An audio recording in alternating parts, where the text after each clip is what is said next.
ભેજવાળા વાતાવરણને લીધે પાણી અને મચ્છરજન્ય રોગચાળો વધી રહ્યો છે અને તેને કારણે બાળકોમાં આ રોગચાળો વધુ ફેલાઈ રહ્યો છે। બાળકોમાં હાઈ ગ્રેડ ફીવર, ઓરી જેવા લાલ દાણાના કેસમાં 40% વધારો નોંધાયો છે। સરકારી અને ખાનગી હોસ્પિટલોની અંદર કેસ વધી રહ્યા છે। શરીર પર નાની ફોલ્લીઓ અને અઠવાડિયા સુધી તાવ રહેવાના લક્ષણો જોવા મળી રહ્યા છે। લક્ષણો હોય છે, બાળકોને કયા કયા પ્રકારની તકલીફ વધુ હોય તે પ્રકારના કેસમાં વધારો છે।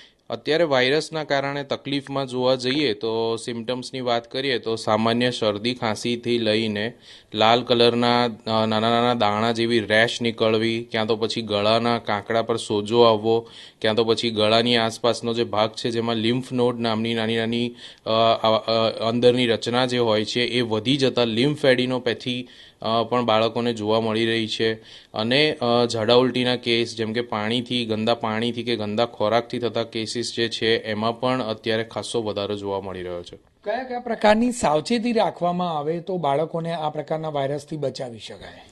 સૌથી મોટું કારણ કે વાયરસ જે છે એ ખૂબ ઝડપથી સ્પ્રેડ થતો હોવાથી આપણે સૌથી પહેલાં જેમ કોરોનામાં આપણે જે સાવચેતી રાખતા હતા એ બેઝિક તો આપણે ધ્યાન રાખવાનું જ છે કે જેમ કે બાળકના વારંવાર હાથ ધોવડાવવા, ક્યાં તો પછી વાતાવરણની ચોખ્ખાઈ એ પણ બહુ જરૂરી બનતી હોય છે।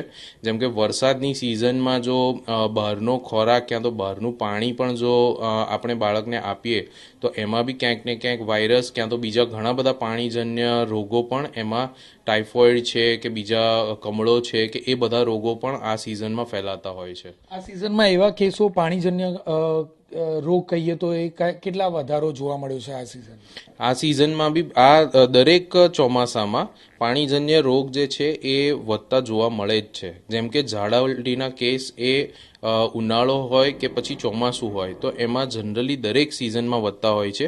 એ જ રીતે આ સિઝનમાં બી ઘણા બધા ઝાડા ઉલટીના કેસ પ્લસ બીજા ટાઇફોઇડના કેસીસ છે અને બીજા પાણીથી થતા ગંદા પાણીથી ફેલાતા રોગો છે એ ઘણી માત્રામાં વધ્યા છે। મારા હિસાબે 50-70% એમાં પણ વધારો જોવા મળી રહ્યો છે। ટૂંકમાં કહીએ તો માતા પિતા દ્વારા કેટલેક અંશે જો સાવચેતી રાખવામાં આવે તો પોતાના બાળકને ગંભીર બીમારી કે પછી આ પ્રકારના વાયરસથી સરળતાથી બચાવી શકાય છે।